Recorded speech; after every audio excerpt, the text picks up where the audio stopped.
DZRH TV.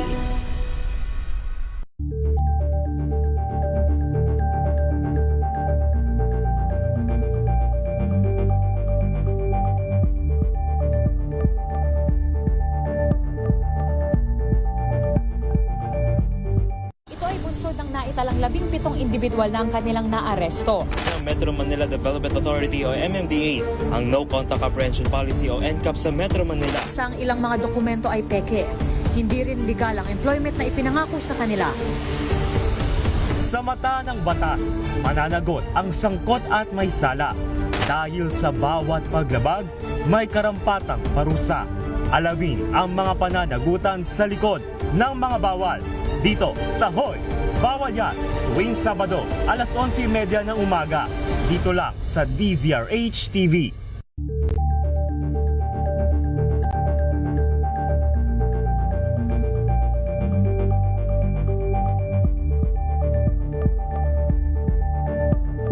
Saan ka man nagtatrabaho, mapa-opisina man o work from home o mula mismo sa pwesto, sasabayan namin ang break time mo. Sasabayan namin ng mga balita at komentaryo, mga panayam ng mga taong viral ngayon. DZRH Break Time!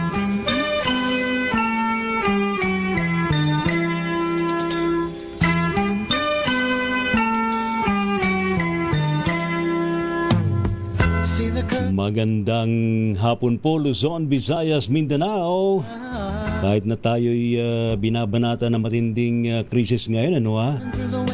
Kahit paano'y medyo chill muna tayo ng konti. Kasi nga Friday din ngayon. Oo, di ba? Kahit paano, ano? Huwag nating sabayan ng init ng ulo, huwag nating sabayan ng nakasimangot. Tawa-tawa muna. Idaan Yan, muna natin sa tawa ang problema ang dinaranas natin ngayon. Saka matindi dahil sa Biyernes ngayon, Simbang Quiapo rin, ipanalangin po natin na sana'y matuloy ang pagbaba sa presyo ng petrolyo at matuloy ang mga plano ng gobyerno na matulungan tayong lahat. Ayan.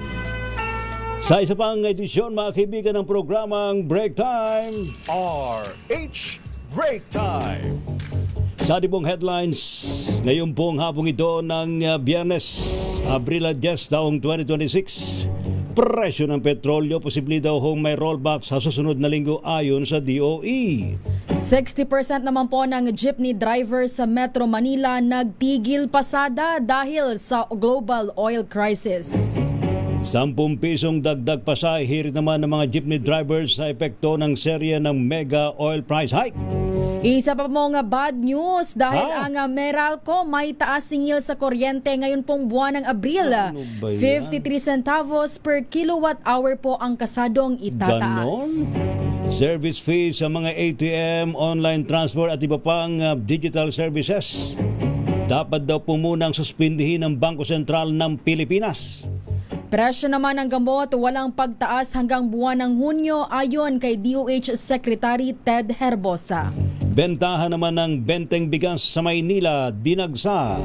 Mga benepisyaryo pwedeng bumili ng hanggang 10 kilo ng bigas. Insidente ng hazing ng PNPA noong Biyernes Santo na umano'y ginamitan ng muriatic acid. Iniimbestigahan po ng NAPOLCOM. Ano ba naman yan? Isa namang babaeng naglalakad sa isang bangketa sa may Binondo, Maynila, abay nabagsakan. Nabagsakan po ng bakal. Sugatan. Samantala, ang publiko naman po binalaan ng grupong Ban Toxics laban sa nakalalasong swimming floaters.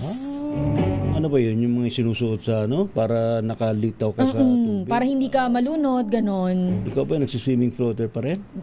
Depende sa lalim. Pag-abot, hindi na.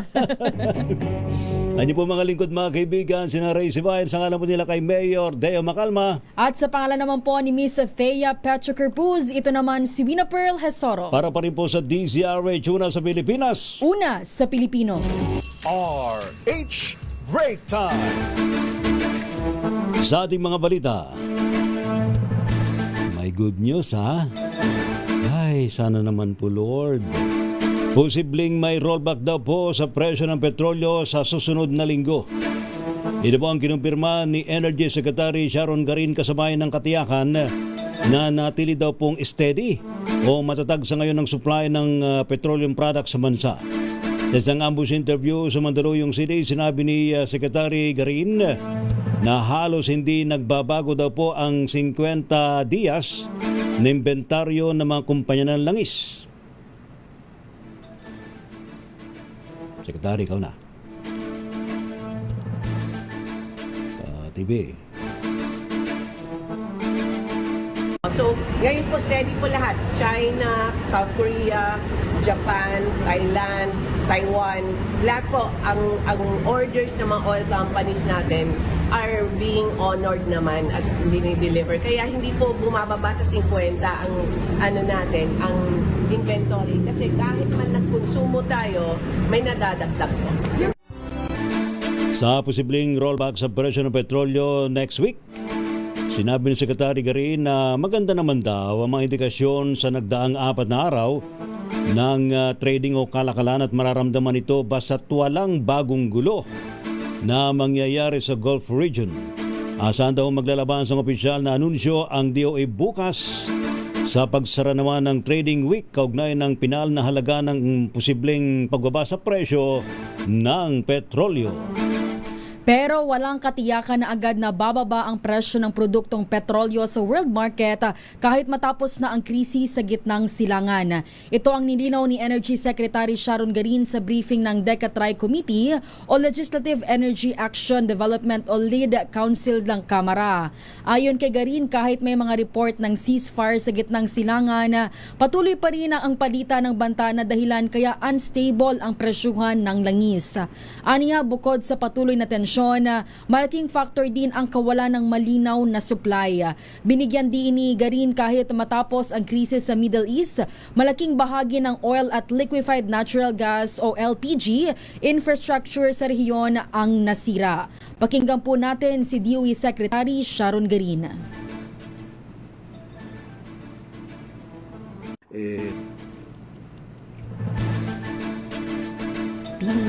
Ito, yung audio natin. Wala audio dyan? Awan! Sige. Next news.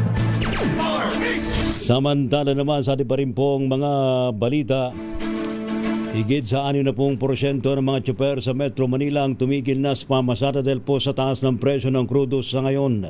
Sa panayam po ng programang Damdaming Bayan, sinabi na Alliance of Concerned Transport Organization o ACTO President Liberty de Luna, marami sa mga jeepney driver ang mas pinili na lamang umuwi ng kanilang mga probinsya dahil barya na lamang ang kinikita nila sa magdamagan o maghapong biyahe.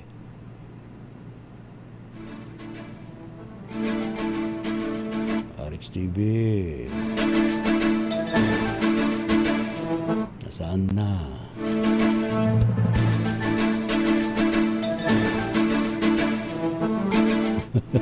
Samantala, gayon pa man ikinatuwa ni De Luna ang balitang paglulunsad ng pamahalaan ng Service Contracting Program para po sa mga jeepney at iba pang public utility vehicles. Iduan niya ay malaking tulong para makapagpatuloy ang mga driver sa pagseserbisyo sa mga mananakay sa bansa lalo na sa gitna ng krisis sa langis. At naniniwala po ako kapag ito ay nagtuloy-tuloy. Ang mga jeepney driver ng 10 pesos na dagdag pasahe sa gitna ng serye ng mega oil price hike. Ayon kay Piston Pasay Secretary Marilyn Lapitan, idudulog nila ang apela sa Land Transportation Franchising and Regulatory Board o LTFRB.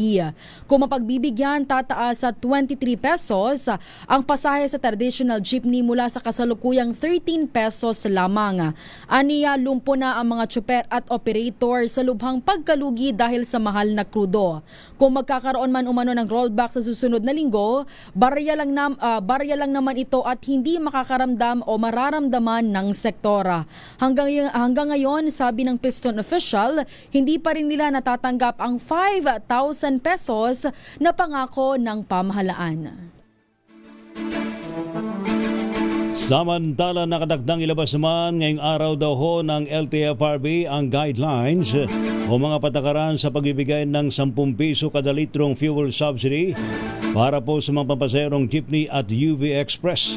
Sa isang press briefing sa Malacanang, sinabi ni LTFRB Chairman Vigor Mendoza na nakanda na rin daw pang pondo para sa naturang programa. Ayon po kay Mendoza, abot sa 1.5 billion pesos ang inisyal na budget sa fuel subsidy para sa higit sa 142,000 units na tinayang tatagal hanggang buwan ng Hulyo. Nabatid na abot sa 14,000 gas stations ang lalahok sa programa.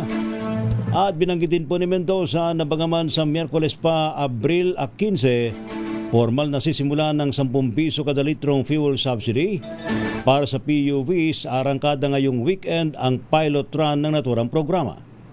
Pinaplano na ho namin yung paano to papapalawakin sa lalong mabilis na panahon. Kasi sinasabi ng ating presidente, kailangan namin ibaba ito sa lalong madaling panahon given the what's happening right now on the ground. No? So, binibrief na ho namin as we speak right now yung aming mga grupo preparatory po sa ating pilot run over the weekend ng mga ilang rota dito sa Metro Manila. And if everything looks good, then handa na tayo. I understand. Kaugnay po niyan kasama sa programang service contracting ng pamahalaan ng EDSA Busway at saklaw nito ang mahigit 840 na ruta. Ayon kay LTFRB Chairman Vigor Mendoza, babayaran ang traditional jeepney ng 30 pesos kada kilometro, 40 pesos naman para sa modern jeepney at 100 pesos para sa bus. Tiniyak naman ng opisyal na hindi aabuti ng buwan ang pagbabayad sa mga operator ng PUVs na sasali sa service contracting. Ito ay dahil ang direktiba ay kailangan silang mabayaran agad sa loob ng 3 hanggang 4 na araw lamang.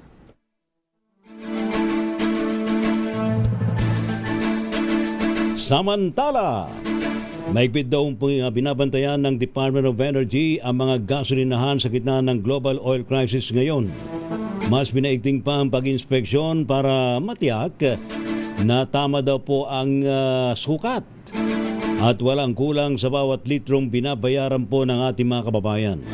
Ayon po sa DOE, sinisiguro nilang ang pagsunod ng mga gas station sa revised retail rules o 90-day calibration rule at proteksyon ng mga consumers sa under-delivery. Samantala, minado naman ng DOE na hindi pa nila masabi kung paano makaapekto ang ceasefire sa pagitan po ng Amerika at Iran sa presyo ng petrolyo sa bansa. Bad news naman po.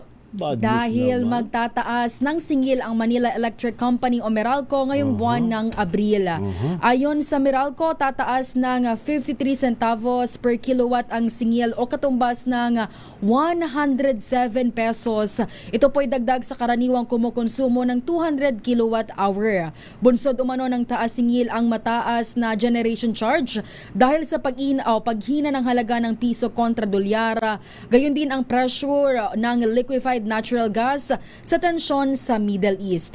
Pero batay sa direktiba ng Energy Regulatory Commission, hindi po uutay-utayin ang taas singil dahil hindi ito lumampas sa piso. Ganon. Paano na electric vehicle mo?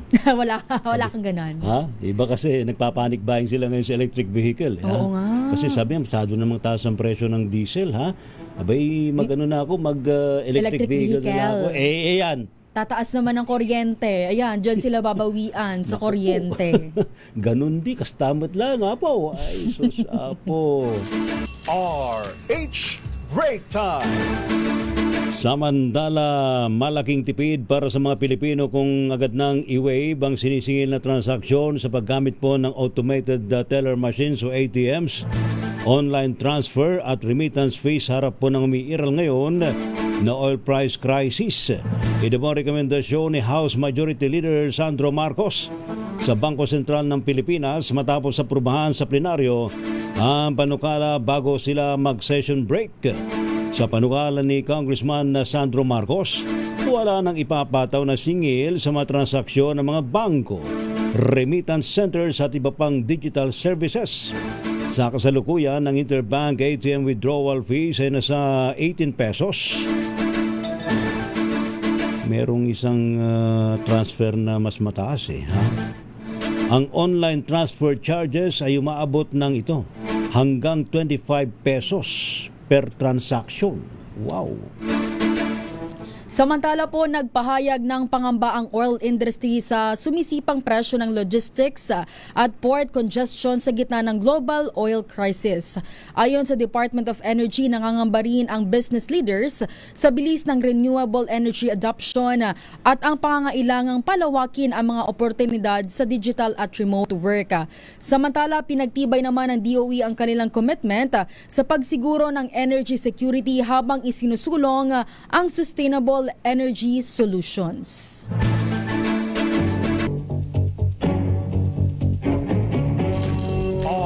RH Break Time. Standby pa rin po sa iba pang mga malalaking mga balita sa programang Break Time. Ngayon pong thank God it's Friday. Hindi tigil muna yung mga mga Friday night.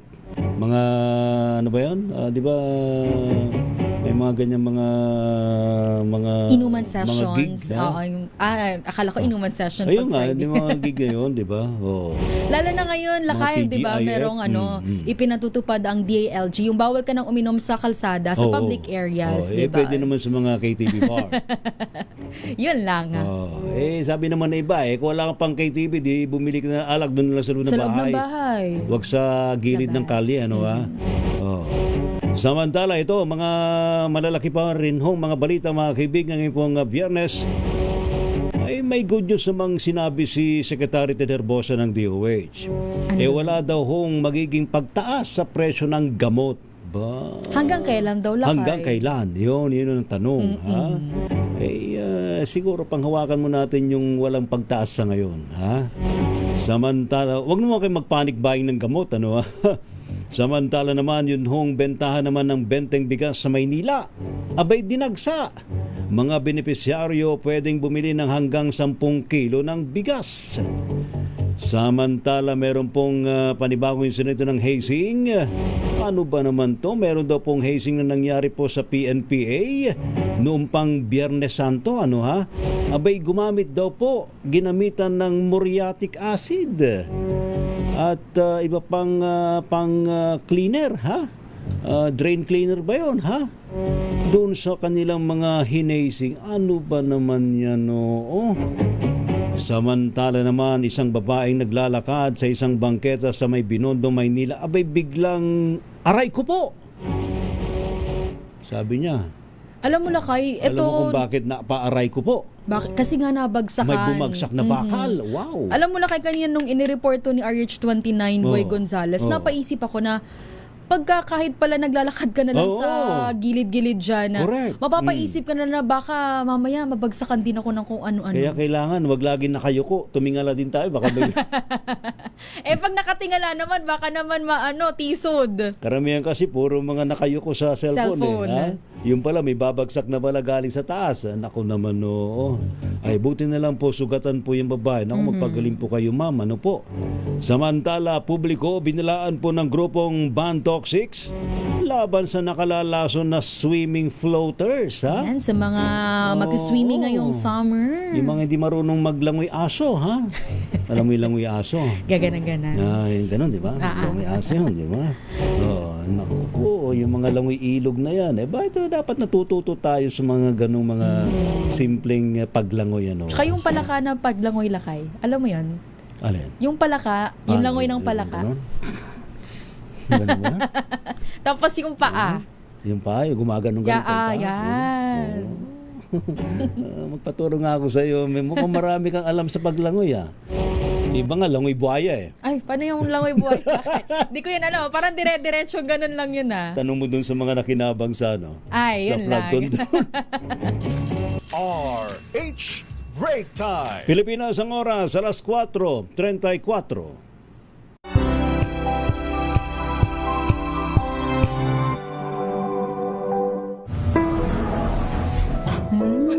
Amoy forever. Amoy LQ. Amoy New Calaberry Blooms. Amoy Amoy kalat, amoy good vibes. Sa puso ng kalikasan, natatangi ang prutas ng mangosteen. Ito ay nagtataglay ng antioxidant compounds na alpha, beta at gamma mangosteen. Ang MX3 capsule ay isang food supplement na gawa sa natural na mangosteen. Ito ay tested and proven to help avoid knee joint pain discomfort para iwas-iwas sa sakit with long-term supplementation 2 capsules daily. MX3 capsule. Tunay, natural at original. Mahalagang paalala, ang MX3 capsule ay hindi gamot at hindi dapat gamiting panggamot sa anumang uri ng sakit.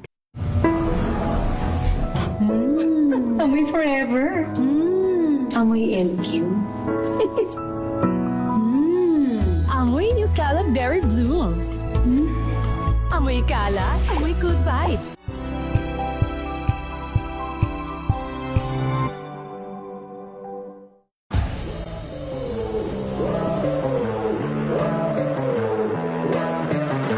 I think pickleball is sport I think we can thrive talaga kasi bukod sa nagmamatter naman yung height pero I think ito yung sport na fit para talaga sa mga Pilipino. As someone na the only Filipino player then I think it's an opportunity and a responsibility for me, to showcase our talent as a Filipino rin in world stage.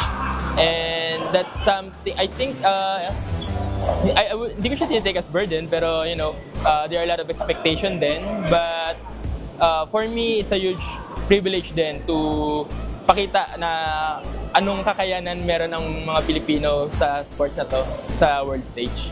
It's good to start young because after a while you get better if you train a lot. And hopefully you can rank up to higher stages of pickleball.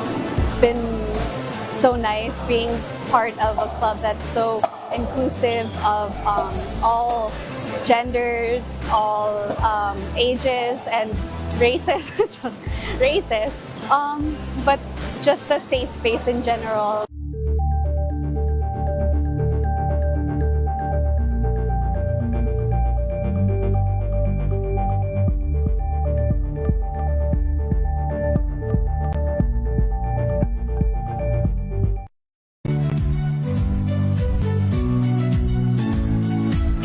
Magandang araw mga kaibigan.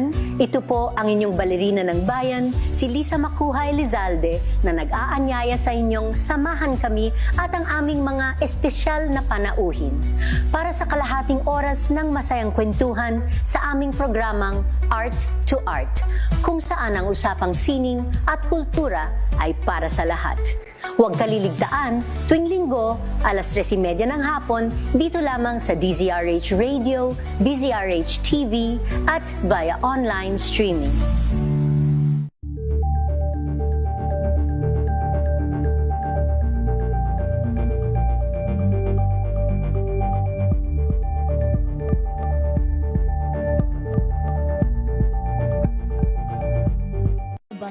This Saturday. Hi, I'm Zephanie. Hi, I'm Olive May, and you're watching Scene Zone. Chikahan with this generation's pop princess Zephanie. One word for both, like big. Big stage and big screen. Kasama ang kanyang Born to Shine co-star na si Olive May. Versatile. Versatile. Okay. I guess the versatile is versatile. Ang girls, kumusta rin sa date, friend zone, or ghost? Go na. Go-ghost ko to. Isa ang sagot. Meron na siya. Kasi meron na siya. Para na siya sa ibis. Pag hindi to nag-succeed, eto na. Alas 12 ng tanghali, dito lang sa DZRH TV.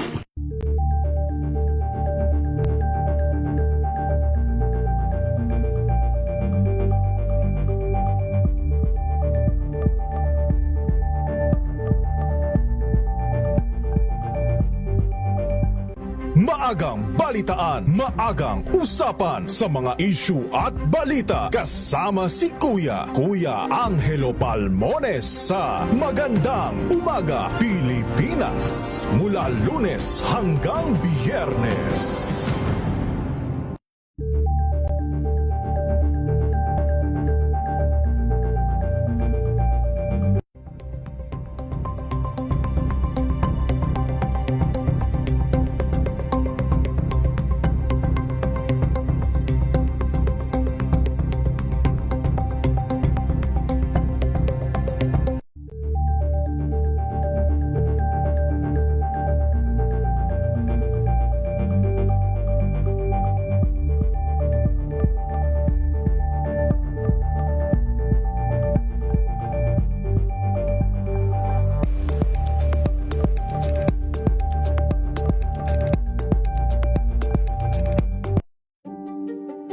Buklatin ang mga pahina.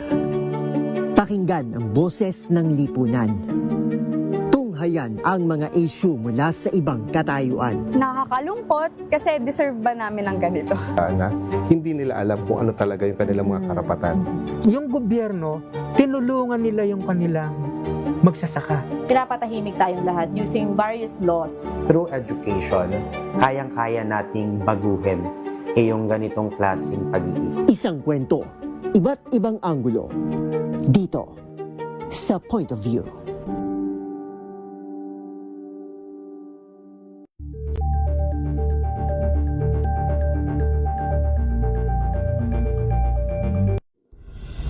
Tuloy-tuloy ang pagtulong, tuloy-tuloy ang pagseserbisyo at tuloy-tuloy ang balitaan kasama si May Binauhan sa Operation Tulong mula Lunes hanggang Biyernes.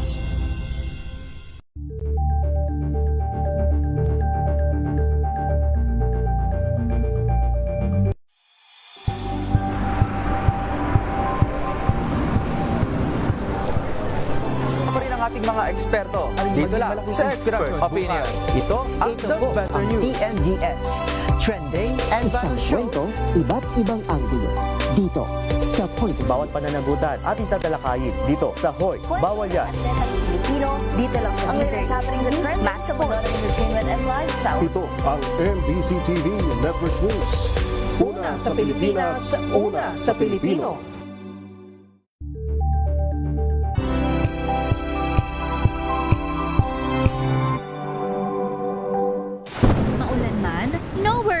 Amoy kulob ang damit. Charm Fabcon, bangong pumakabloom, tanggal amoy kulob sa bango ng Charm. Kaya gamit ko, Charm Fabcon with Bloom Fresh technology. Kills 99.9% of kulob-causing bacteria. May aroma burst pa of thousands of flowers and berries. Ang sampay sa loob, no amoy kulob. Bangong pumakabloom sa Charm. Charm Fabcon. ACS. Bilis naman ng oras. Kaupo lang natin. Patapos na naman. At yun ang dakuan ng mga report mula sa ating mga kasamahan sa labas ng ating impilan. Meron po tayong update mula po sa Palasyo ng Malacanang. Hinihinalang sa buwatan daw po ng mga kumpanya ng langis. Inimbestigahan na ayon po yan sa Department of Energy. Report mula kay RH14, Let Narciso, Miss Let. Na pinasisilit ng Department of Energy sa Philippine Competition Commission ang posibleng paglabag ng mga kumpanya ng langis dahil sa hinihinalang sa buwatan sa presyuhan ng produktong petrolyo. Sa press briefing sa Malacanang, sinabi ni Energy Secretary Sharon Garin na kailangang maimbestigahan ang kalakaran ng mga oil company para matukoy kung talagang mayroong anti-competitive behavior. Ayon kay Garin, sumulat ang DOE sa PCC para alamin ang sitwasyon at ugnayan ng mga oil company at tiniyak na handa silang magbigay ng mga impormasyon na kakailanganin para malaman kung talagang magkakaugnay ang aksyon ng mga kumpanya ng langis. Pakinggan natin si Secretary Sharon Garin. We have sent a letter to check based on whatever is happening today, Pero ito po still under investigation kung meron man or wala, At kung meron man anong activities po. This is for them to determine. Hindi po kami pwedeng determine whether there's somebody guilty or may acts of anti-competitive behavior. But this should be discussed in the proper venue. Kasabay nito sinabi ni Garin na bukas sila sa anumang mga hakbang o pagpapasong gagawin ng mga mambabatas sa mga umiiral na patakaran para mas mapabuti ang sistema sa pagpupresyo ng langis. Ginawa ng kalihim ang bahayag matapos sabihin ni Marikina Representative Miro Kimbo na posibleng may cartelization sa pagitan ng mga kumpanya ng langis dahil kapansin-pansin ang magkakasabay at pare-parehong araw at halaga ng itinatutupad nilang adjustment sa presyo ng produktong petrolyo tuwing araw ng Martes. Ito si Rep. Narciso para sa DZRH. Una sa Pilipinas, una sa Pilipino. Maraming salamat, Lef Narciso. Samantala, Pampanga Representative Gloria Macapagal Arroyo pinabulaanan ng umano'y tangkang pagpapaltalsik kay House Speaker Faustino D. III at tiniyak ang suporta sa kasalukuyang liderato ng Kamara. Ang detalye sa report ni RH12 Milky Gunan. Miss Milky? Rina at Ray, maring itinanggi ni dating Pangulo at gayon ay Pampanga Representative Gloria Macapagal Arroyo ang umano'y tangkang pagpapatalsik kay House Speaker Faustino D. III. Ginawa ni Arroyo ang paglilinaw dahil dinadawit ang kanyang pangalan na umano'y pinaplanong ipalit kay D. Sa statement sa kanyang Facebook page, sinabi ni Arroyo na nantiling buo ang kanyang suporta sa liderato ni Speaker D. Ayon kay Arroyo, kaibigan niya ang pamilya D, lalo na ang yumaong ama nito na si Faustino D. Sr. na nagsilbing gobernador ng Isabela. Bukod dito, iba't ibang political party na rin ang nag-issue ng statement of support sa liderato ni D bilang House Speaker ng 20th Congress. Una rin ang umaapela si House Majority Leader Sandro Marcos sa mga kapwa mambabatas na ngayon ang panahon ng kooperasyon sa liderato ng Kamara at tulungan ang gobyerno na humanap ng mga paraan para maibsan ang nararanasang oil price crisis sa bansa. Ako si Milky Gunan nagulat para sa DZRH, una sa Pilipinas, una sa Pilipino. Thank you. Salamat, Milky. Samantala naman, ating munang alamin ng update mula sa Senado, mga magsaka daw po at mga isda dapat daw po unahing bigyan ng suporta sa panahon po ng oil crisis. Ayon po yan sa isang senador. Report mula kay RH28, Lakay Raymond at Maas. Lakay Raymond.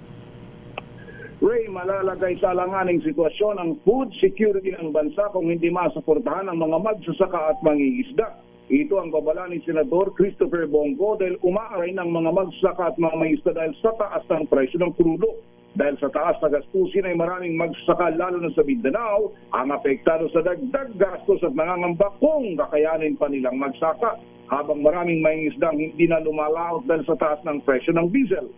Panawagan ni Gov gawin silang priority na bigyan ng tulong ng gobyerno. Kahit pamalugi ang gobyerno, maibigay lamang sa kanilang nararapat na suporta.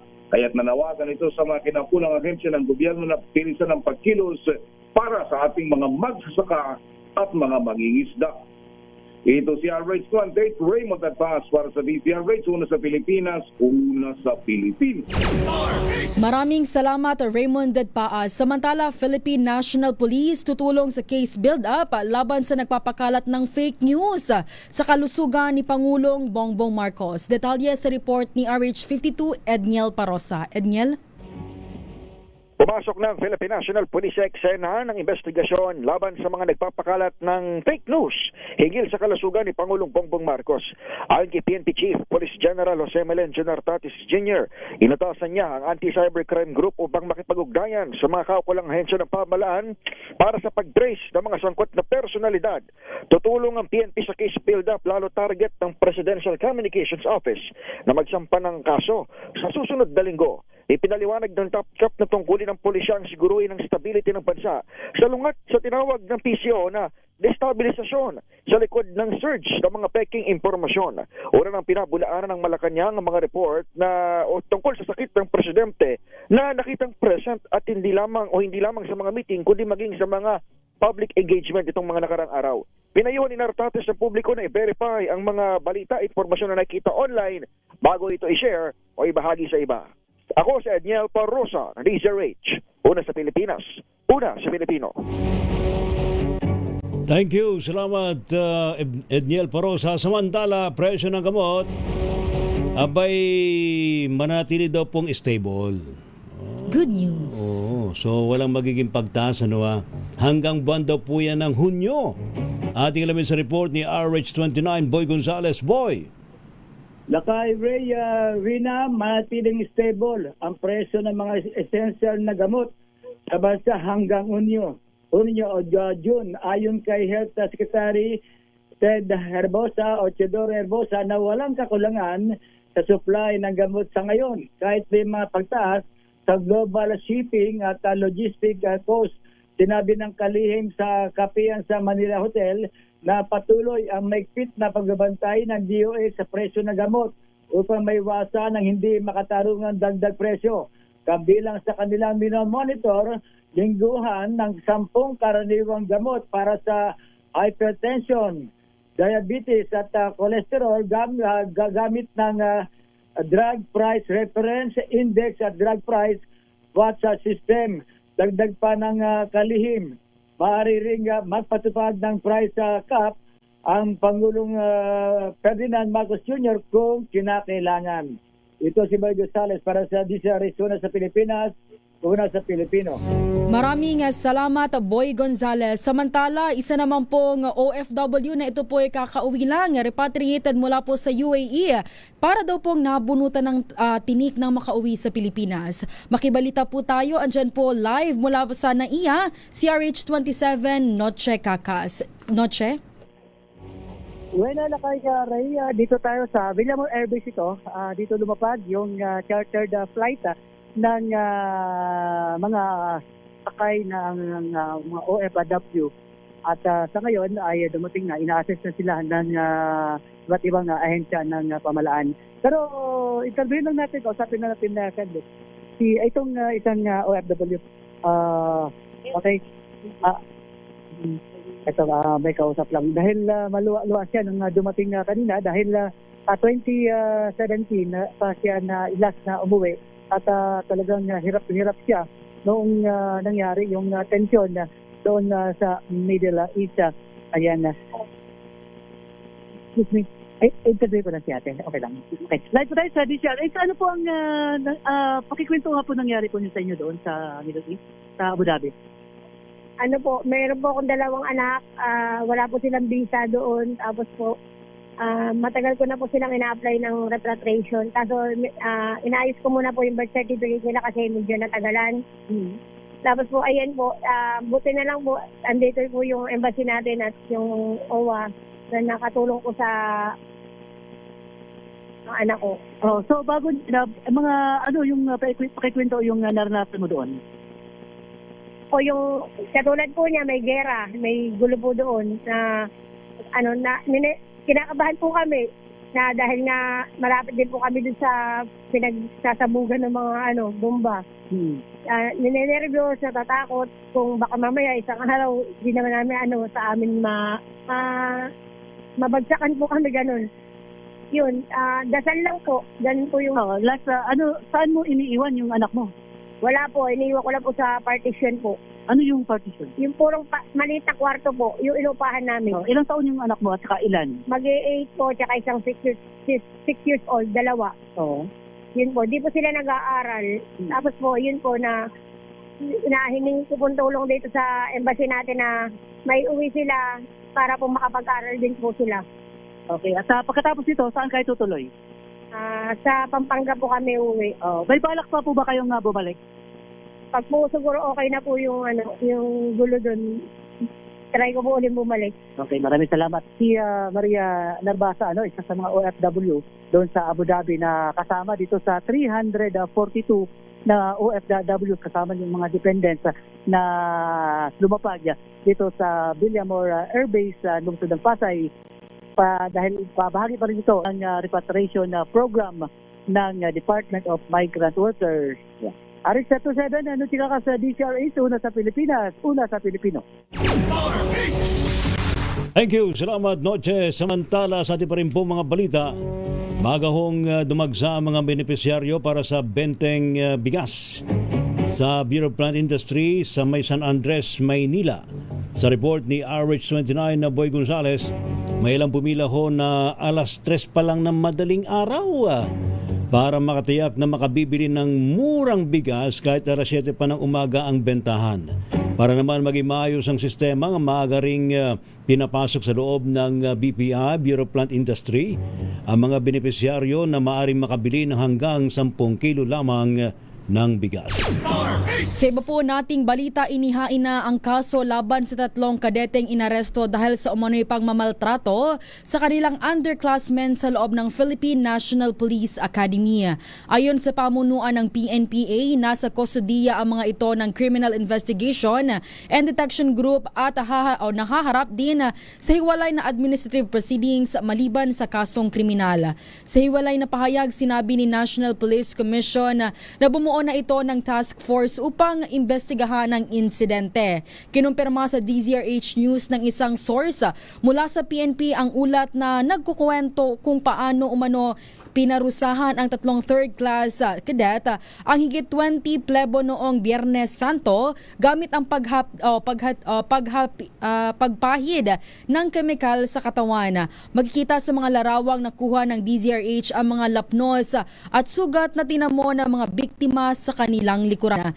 Giit ng NAPOLCOM, bukod sa 3 suspect ay hindi ligtas sa pagsisiyasat ang mga indirect participation sa nangyari at ang otoridad na dapat sana'y mag-implementa ng disiplina at protekta sa mga nasa loob ng barracks. Sa kaugnay na balita, imbestiga naman ng National Police Commission ang napaulat na insidente ng hazing sa Philippine National Police Academy PNPA. Ayon po kay NAPOLCOM Vice Chairperson at Executive Officer Commissioner Rafael Calinisan, lahat daw po ng mga may kinalaman sa naturang karahasan ay dapat managot sa kasong administratibo at kriminal. Sinabi ni Calinisan na imbestigahan din ng mga opisyal na nabigong disiplinahin ang mga kadete na nasangkot sa hazing. Sa iba po nating balita, sugatan ng isang babaeng naglalakad matapos mabagsakan ng isang makapal na bakal sa Binondo, Maynila. Sa ulat ni RH29 Boy Gonzales, nabagsakan sa ulo ang hindi pa nakilalang biktima habang naglalakad malapit sa construction site ng isang building. Batay sa kuha ng CCTV, kita ang pagtama ng mahabang bakal sa biktima mula sa 32nd floor habang naglalakad kasama pa ang isang babae. Agad namang rumisponde ang otoridad at dinala sa pagamutan ang sugatang biktima.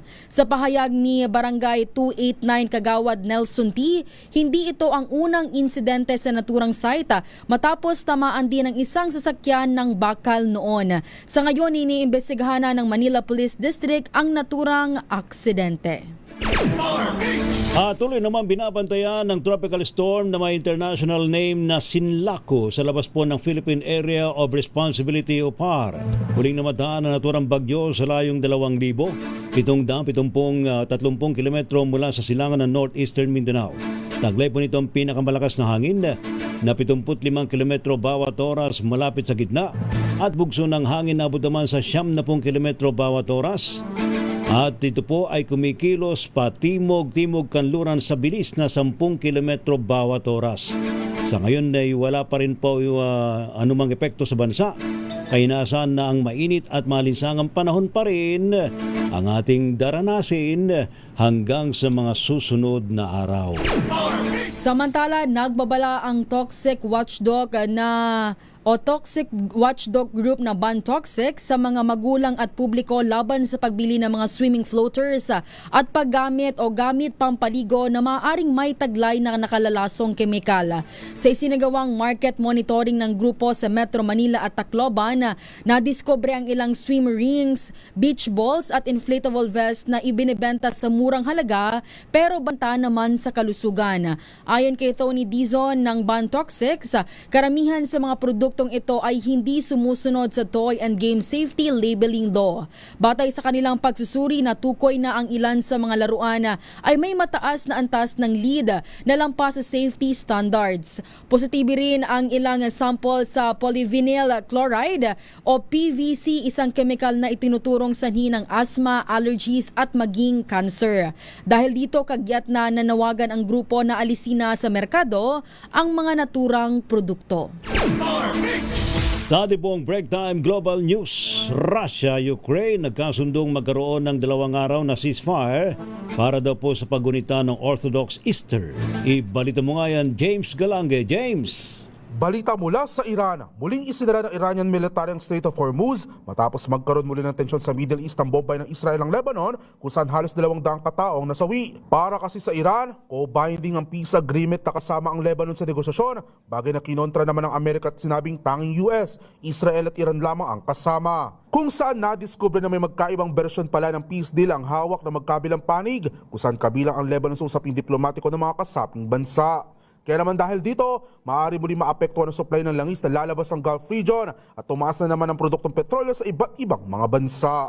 Samantala, balita naman mula sa Russia at Ukraine, nagkasundo ang dalawang bansa sa 2 araw na tigil putukan upang bigyang daan ang paggunita ng Orthodox Easter sa rehiyon. Una ito dineklara ni Ukrainian President Volodymyr Zelensky at hilingin din sa Russia, ngunit iniutos na maghanda pa rin sa posibleng pagbaliktad dito sa napagkasundo ang truce. Anya, mahalagang magkaroon ng pahingang mga tao mula sa mga sigalot na gawing daan ng Easter at gawing hudyat na piliin na ang kapayapaan sa pagitan ng dalawa. Nagpasa na rin kasi ng isang proposal si Zelensky sa Estados Unidos na ikonsidera bilang unang hakbang ng peace negotiations sa patutupad ng holiday weekend ceasefire. At yan naman nakalap nating balita mula sa iba't ibang panig ng mundo. Para sa MBC TV Network News, ito si James Galange ng DZRH TV, una sa Pilipinas, una sa Pilipino.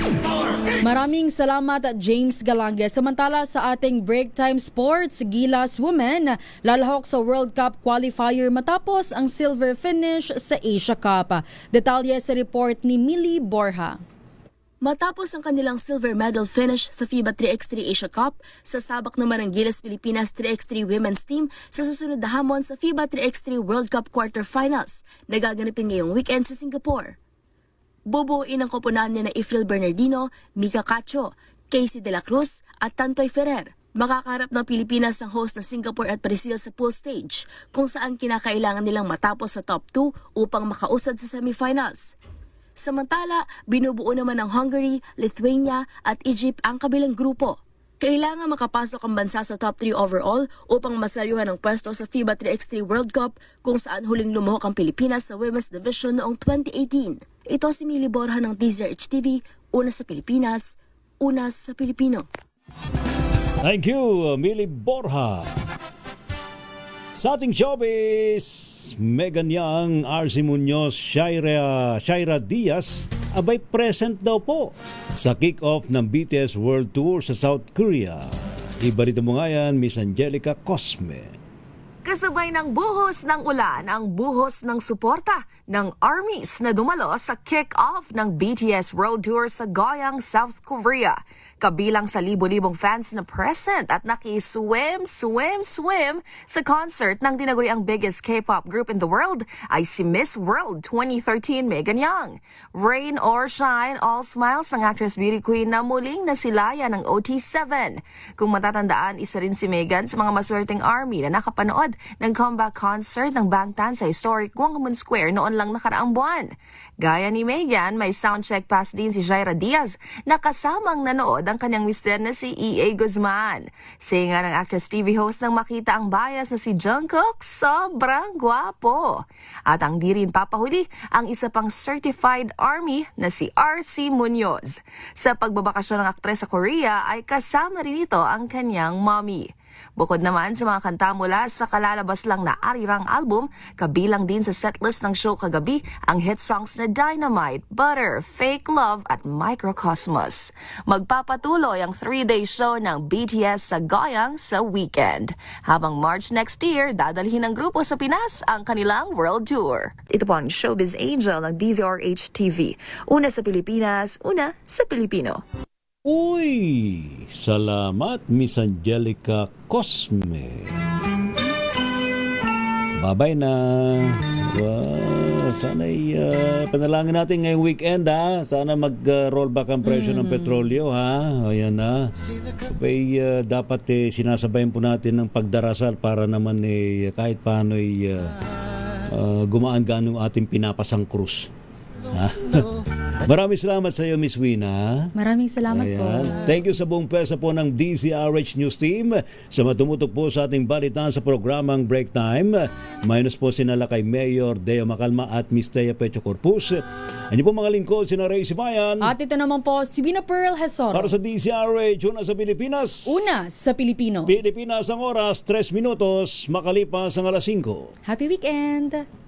Ang oras ay hatid sa inyo ng EN. Tinesting, sinuri, siniyasan. Ang resulta, super effective ang Shield sa pagpatay ng bakterya at virus. Shield Antibacterial Soap. Believe ang mga eksperto sa Philippine Nurses Association. At si Mami. Tiwala ako sa Shield. Shield Antibacterial Soap. Napatunayang mabisa. Ang mga nurse, tiwala. ACS. Tanggaling-galing mo. Smart dishwashing paste ko. Pritong ulam na masebo. Plato ng kaldero. Tanggaling for everyday. Ganyan pag smart ang dishwashing paste. May double tanggaling formula. Tanggal ang sebo, tanggal ang bakterya. Pahit para walang bahid. Linis fantastic sa metal at plastic. Number one ko to. Tanggaling-galing mo. Smart dishwashing paste. ACS. Now we are unboxing MX3 Plus. Plus because it has Garcinia mangostana, plus L-carnitine and CoQ10. Each box contains 30 vegetable capsules. And you can get them in leading drugstores nationwide and online in Shopee, Lazada, and mxvph.com. Mahalagang paalala, ang MX3 Plus ay hindi gamot at hindi dapat gamiting panggamot sa anumang uri ng sakit. Amoy forever. Amoy LQ. Amoy New Caleb Berry Blooms. Amoy kalat, amoy good vibes. Sa lahat ng bagay, simula pa lang, siguraduhin max protection na. Kasi pag kulang ang proteksyon, baka madaling masira. Sa ngipin, dapat may max protection din. Max Alaga ng Unique Toothpaste. With Max Protect Formula. Help stop cavities before they start. While keeping breath fresh. Try Unique Maximum Fluoride Protection. Para Max Alaga, Max Protektado. ACS. May nagbago. May arte. May budget. Akala nyo lang yon. So solid. White Rose Papaya. Wow, White Rose. White Rose Papaya. Wow, White Rose. White Rose Papaya. May glow up with White Rose Papaya. White Rose Papaya. May puti power times 2 kasi may papaya at niacinamide. May shea butter and tea tree oil pa. Kutis sulit ang glow up. Glow up with White Rose Papaya. White Rose Papaya. Kutis sulit ang glow up. ACS. Wow, ang saya. Isang barangay na labada, puro mancha pa. Goodbye, pahinga. Mommy, isang laba lang yan sa Pride Bar Blue. May powerful stain-away enzymes na malupit sa dumit mansya. At di masakit sa kamay. Isang laba lang yan. Hello, pahinga. Hello, Pride Bar Blue. ACS. Ang buhay ay sasaya. Basta't busog ang pamilya. Kumeya, Kumeya. Ibig ko sabihin, masarap talaga. Komea 3Q Bihon. Masarap talaga. Amoy forever. Amoy LQ. Amoy New Caleb Berry Blooms. Amoy kalat, amoy good vibes.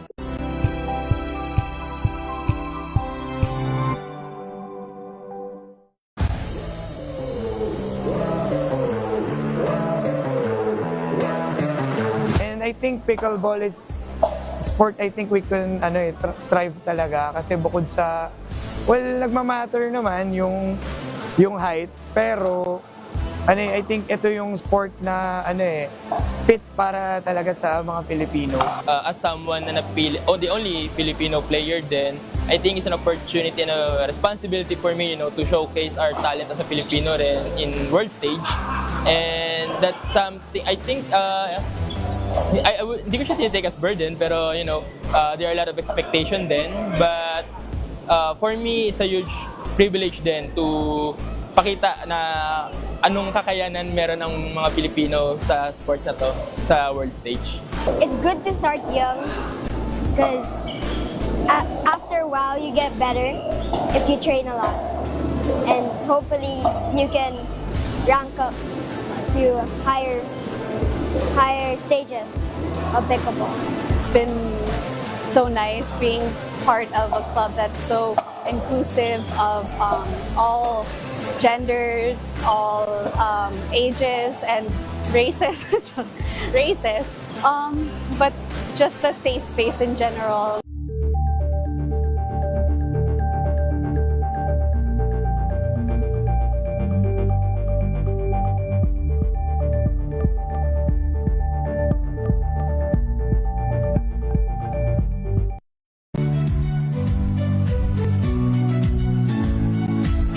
Magandang araw mga kaibigan.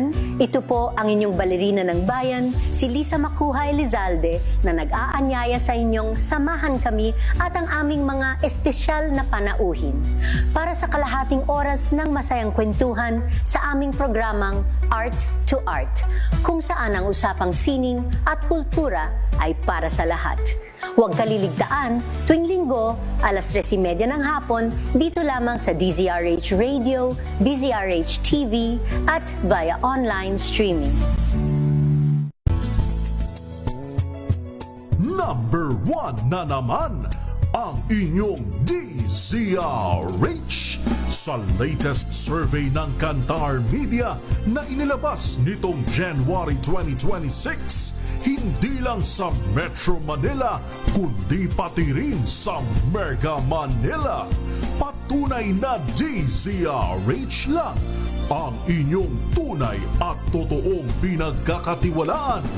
Taos-puso po kaming nagpapasalamat sa inyong patuloy na pagtitiwala dahil ang DZRH una sa Pilipinas, una sa Pilipino. Saan ka man sa mundo, tayo Pilipino. Bangan this Saturday. Hi, I'm Zephanie. Hi, I'm Olive May, and you're watching Scene Zone. Chikahan with this generation's pop princess Zephanie. One word for both, like big. Big stage and big screen.